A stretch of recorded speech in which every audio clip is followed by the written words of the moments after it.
अब पढ़ाई लिखाई करके आदमी आएगा तो पढ़ी लिखी जैसी बातें करेगा कि अंगूठा टेक जैसी करेगा? पढ़े लिखे आदमी में बहुत अंतर पड़ जाता है, पढ़े लिखे में अनपढ़ में बहुत अंतर पड़ जाता है। ये जब से सूर्य नारायण के यहां से पढ़ के आए ना, तब से हमारे साथ ही रहते हैं और ये सब बातें मैंने इनसे ही सीखी। राम जी पढ़ने गए ना वशिष्ठ जी महाराज के यहां, अल्पकाल विद्या सवाई, गुरु ग्रह गए पढ़न रघुराई। पढ़ करके जब लौट के आए तो राम जी के मन में चलने लगा कि घर वाले जरूर अपेक्षा करेंगे कि बच्चे पढ़ने गए थे तो कुछ परिवर्तन आया, क्या सीख के आए, क्या समझ के आए, ये तो दिखना चाहिए ना, तो पढ़ाई लिखाई का कोई मतलब है। तो जैसे ही गुरुकुल से लौट करके राम जी आए,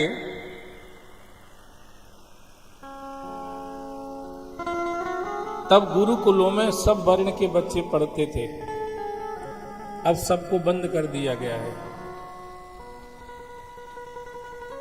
सब जानवर बन जाओ, सबको बंद कर दिया गया। पहले सब पढ़ते थे। तो पढ़ के लौट के आए तो भगवान ने ये सोचा कि माता पिता जरूर ये देखना चाहेंगे कि बच्चे पढ़ के आए तो क्या सीखा इन्होंने। तो जैसे ही लौट के आए ने, रात को तो सो गए नहीं, सुबह जो उठे तो राम जी कहां से शुरुआत कर रहे थे? प्रातः काल उठ के रघुनाथा, प्रातः काल उठ के रघुनाथा, मातु पिता गुरु नावहि माथा, मातु पिता गुरु नावहि माथा। आयस मांग करहि सब काजा, आयस मांग करहि सब काजा, देख चरित हरे शय मन राजा, देख चरित हर से मन राजा। मातु पिता गुरु नावहि माता, मात पिता गुरु नावहि माता। आयस मांग करहि सब काजा, आयस मांग, आयस मांग, आयस मांग करा सब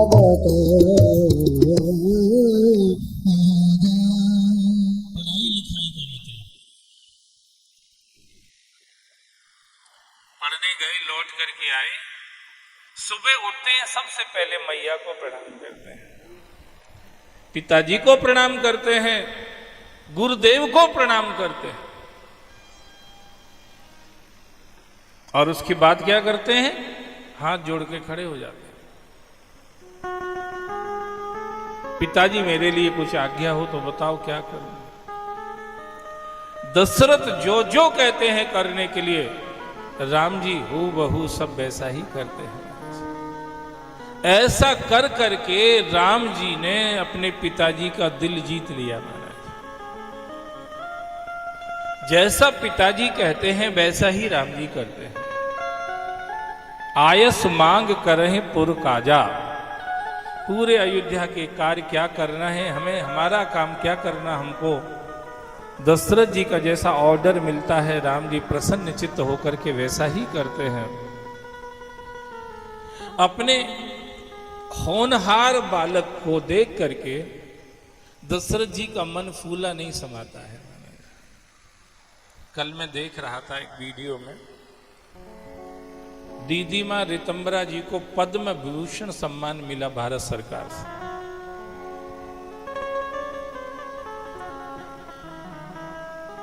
भारत की राष्ट्रपति माननीय द्रौपदी मुर्मू ने अपने हाथ से वो सम्मान दिया। उस सम्मान में जो कुछ मिला रितंबरा जी को, उसको लेकर के सीधी अपने गुरुदेव के पास गई और सारा का सारा जो था वो जाकर के उनके चरणों में। जैसे बच्चा स्कूल से कोई इनाम लेकर के आए और फिर वो अपने माता पिता को दिखाता है प्रसन्न करने के लिए, ऐसे ही मैं वो दृश्य देख रहा था। ऐसी ऐसी महान विभूतियां अपने माता पिता, अपने गुरुजनों के प्रति कितनी कृतज्ञ रहती हैं, ये दृश्य देखकर के मन बड़ा अभिभूत हो रहा था महाराज। और ऐसा आ भी रहा था मन में, ये महानता की सीढ़ी पर चढ़े ही इसीलिए हैं क्योंकि इनके संस्कार पहले से ही ऐसे थे महाराज। गुरुदेव तो गुरुदेव ठहरे, जिनको काय से भी कुछ भी लेना देना नहीं, वो भी ऋतंबरा के जो कुछ सामने रखा उस एक एक चीज को ऐसे देख रहे थे जैसे अंदर से बड़े आह्लादित हो रहे हों, प्रसन्न हो रहे हों, जैसे इन चीजों को कभी देखा सुना ही नहीं हो, ऐसे आश्चर्यचकित होकर के देख रहे थे। और उनकी इस अपने शिष्या ऋतंबरा के प्रति, उनकी उपलब्धि के प्रति हर चीज को हाथ में लेकर के जैसे गर्व महसूस कर रहे थे। कभी संतों की दुनिया में घूमना चाहिए, कभी संतों की गहरी गहरी जिंदगी को देखना चाहिए।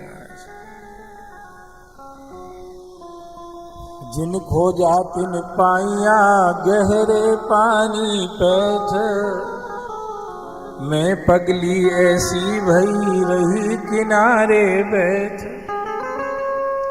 हम लोगों ने बाहर की दुनिया में ही अपना जीवन खपा दिया, कभी उसमें अंदर जाने की कोशिश ही नहीं करी।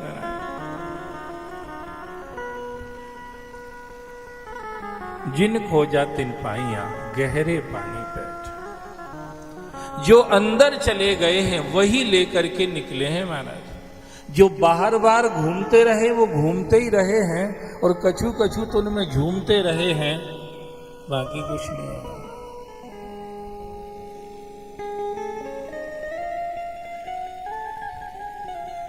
कुछ हाथ नहीं आया।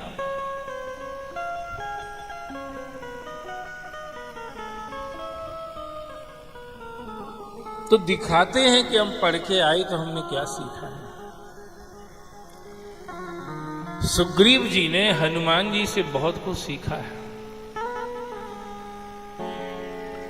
जो विद्या सूर्य नारायण से हनुमान जी के पास आई, वही विद्या हनुमान जी से सूर्य के ही अंश अवतार सुग्रीव के पास आई। सुग्रीव कोई और नहीं है, सूर्य नारायण के ही अवतार हैं सुग्रीव जी।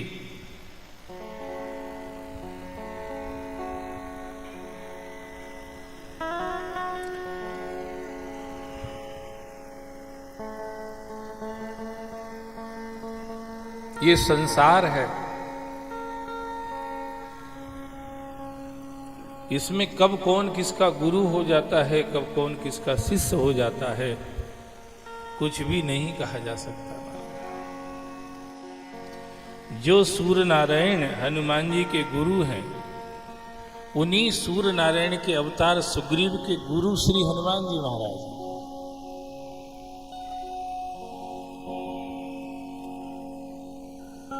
अब हनुमान जी जैसा संत अगर इतने लंबे समय से साथ में है तो ऐसा तो हो नहीं सकता कि सुग्रीव को कोई समझ ना आए, क्योंकि बिनु सत्संग विवेक न हो। संतों का संग ना मिले तो विवेक हो ही नहीं सकता, और संतों का संग मिल जाए तो ऐसा भी नहीं हो सकता कि विवेक ना हो। ये दोनों चीजें अपनी जगह है। जैसे संतों के संग के बिना विवेक नहीं हो सकता, ऐसे ही संतों का संग करने पर ऐसा भी नहीं हो सकता कि विवेक ना हो।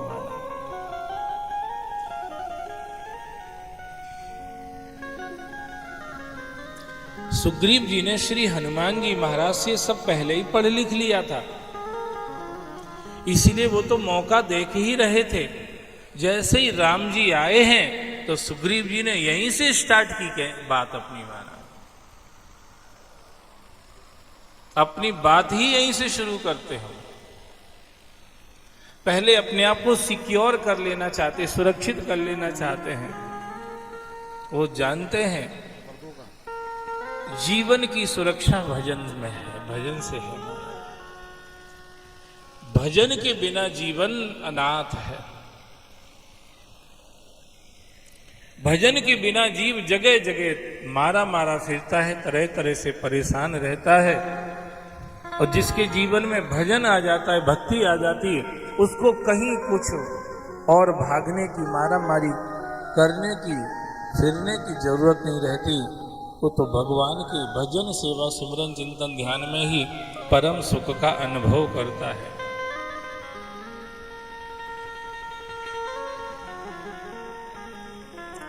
सुग्रीव को आनंद हुआ। भगवान राम ने सुग्रीव को स्वीकार कर लिया। तो सुख जो जीव संसार में ढूंढ रहा है, यहां तो करोड़ों यत्न कर ले फिर भी संभव नहीं है, पर उसी सुख की तलाश अगर परमात्मा में करे तो बात बन सकती है। आदमी संसार की धन दौलत को इकट्ठा करके दमन, शोषण, भ्रष्टाचार इत्यादि इत्यादि अधार्मिक तरीकों से जो संपत्ति इकट्ठी करके संपत्ति वाला बन जाना चाहता है, ये तो संभव नहीं होगा। ये सब दुख के ही साधन बनते हैं। पर इसकी जगह अगर भगवान के भजन की संपत्ति इकट्ठी कर ले तो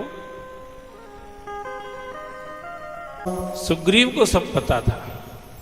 संसार का सुख छूट जाए तो कोई दिक्कत नहीं है, क्योंकि उससे बड़ा सुख भगवान में मिल जाता है। संसार की संपत्ति चली जाए तो कोई बड़ा नुकसान नहीं है, क्योंकि उससे बड़ी संपत्ति भगवान की भक्ति है। भगवान का भजन उससे भी बड़ी संपत्ति है।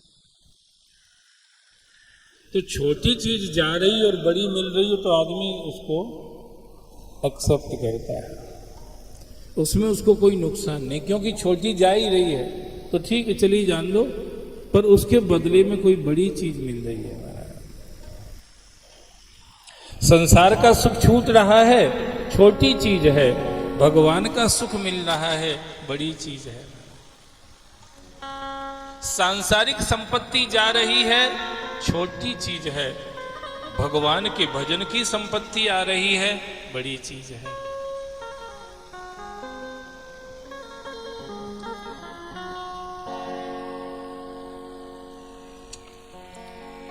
कोयले का पोटला गिर जाए और हीरे का पोटला मिल जाए तो आदमी को लगता है कोई नुकसान नहीं, फायदा ही हुआ है, तो वो खुश होता है। ये संसार तो कोयले का पोटला है और परमात्मा का भजन हीरे मोती है।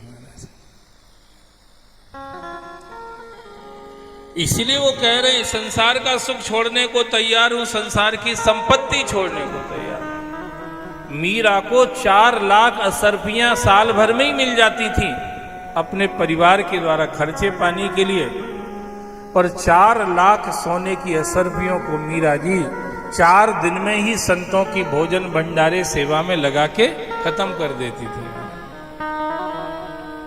किसी ने पूछा मीरा जी अब तो तुम्हारे पास कुछ रहा ही नहीं है और अभी दिन 4 ही निकले हैं, 26 दिन कैसे निकालोगी? अब महीना तो 30 दिन का होता ही है लगभग, कोई सा तो 31 का भी होता है, तो ये कैसे निकालोगे दिन, इतने सारे 26-27 दिन?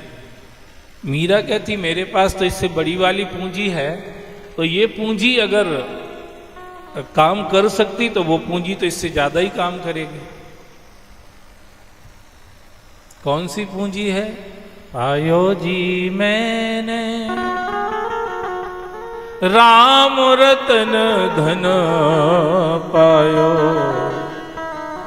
ये भगवान के भजन की पूंजी है हमारे पास।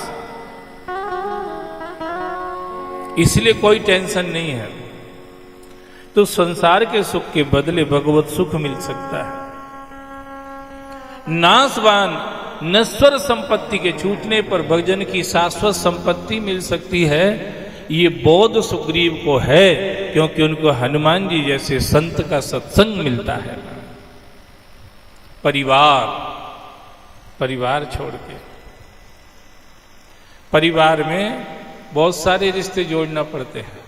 ये मम्मी हैं, ये पापा हैं, ये पति हैं, ये पत्नी है, ये बेटा है, ये बेटी है, ये भाई है, ये बहन है, ये मित्र है, ये सब बहुत सारे रिश्ते संसार में जोड़ना पड़ते हैं। सुग्रीव जी कह रहे हैं इतने सारे रिश्तों को ढोने की जगह है, ये सारे रिश्ते एक से ही मान लिए जाएं। सारे रिश्ते एक से। शास्त्र तो समर्थन दे ही रहे हैं। त्वमेव माता च पिता त्वमेव, त्वमेव बंधु च सखा त्वमेव, त्वमेव विद्या द्रविणं त्वमेव, त्वमेव सर्वं मम देव देव, त्वमेव सर्वं मम देव देव। शास्त्र तो साथ में खड़े ही हैं। वो कह रहे हैं हे भगवान, तुम ही मेरे माता हो, तुम ही मेरे पिता हो, तुम ही मेरे भाई बंधु हो, तुम ही मेरे सखा हो, तुम ही मेरे ज्ञान हो, तुम ही मेरा सर्वस्व हो। हे प्रभु, आप ही सर्वस्व हो। तो संसार में कई जगह रिश्ते जोड़ना पड़ते हैं, पर भगवान ऐसा है जिसमें सारे रिश्ते एक से ही जोड़ लिए जाते हैं। तुम ही हमारे सब कुछ हो, एक में ही सारे रिश्ते महाराज। यहां कितनों को साधना पड़ता है। एक को साधो दूसरा मुंह फुला लेता है, दूसरे को साधो तीसरा मुंह फुला लेता है, तीसरे को साधो तो चौथा तैयार रहता है कि किसको साधोगे महाराज। ये तुम पूरे गला काट के भी इनको दे देना ना, फिर भी ये नहीं संतुष्ट होंगे तुमसे। ये परिवार के लोग गला काट के देने पर भी तुमसे प्रसन्न होना तो छोड़ो, संतुष्ट ही नहीं होंगे महाराज। फिर भी कछु ना कछु मीन मेघ निकाल ही देंगे। बोले खीर बनाई तो बढ़िया थी, पर शक्कर कम डाली। कुछ ना कुछ मीन मेघ निकाल ही देंगे। सब्जी ठीक ठाक बनाई थी, पर मसाला थोड़ा तेज कर दिया।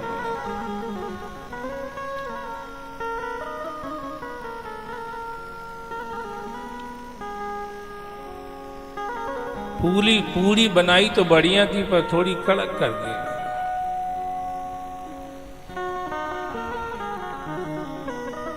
खिलाया तो बहुत, पर प्रेम से नहीं खिलाया। आप कितनी कोशिश कर लीजिए, संसार आपसे खुश होना तो छोड़ो, संसार आपसे कभी संतुष्ट भी नहीं होगा महाराज।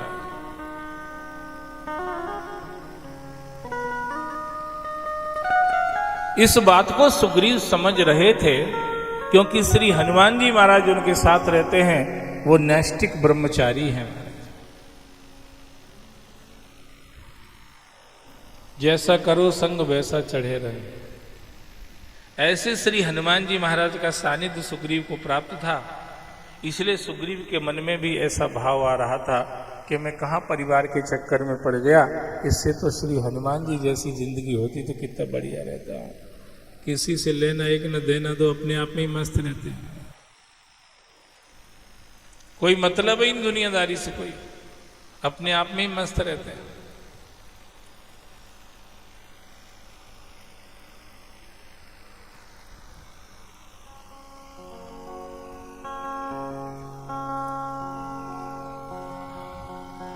तो सुग्रीव को उससे बल मिला महाराज कि परिवार भी छूट जाए तो क्या है, ये भी तो छोड़ के रह रहे हैं हमारे साथ में। और बड़ाई सम्मान। चैतन्य महाप्रभु कहते हैं अमानी नाम मान देही कीर्तनिया सदा हरि। हे इंसान तू कभी सम्मान की इच्छा मत कर। ये सम्मान की इच्छा तुझे भगवान के भजन से दूर रखेगी महाराज। इसलिए सब तरह के सांसारिक सम्मान का त्याग कर दे, मान सम्मान का, इन सब को छोड़ दे, भगवान का भजन कर। भगवान का भजन करेगा तो भगवान से तुम्हें जो सम्मान मिलेगा उसको संसार स्वीकार कर लेगा महाराज। हनुमान जी ने भजन किया, राम जी ने उनका सम्मान किया, तो आज सारा संसार हनुमान जी का सम्मान कर रहा है कि नहीं कर रहा है।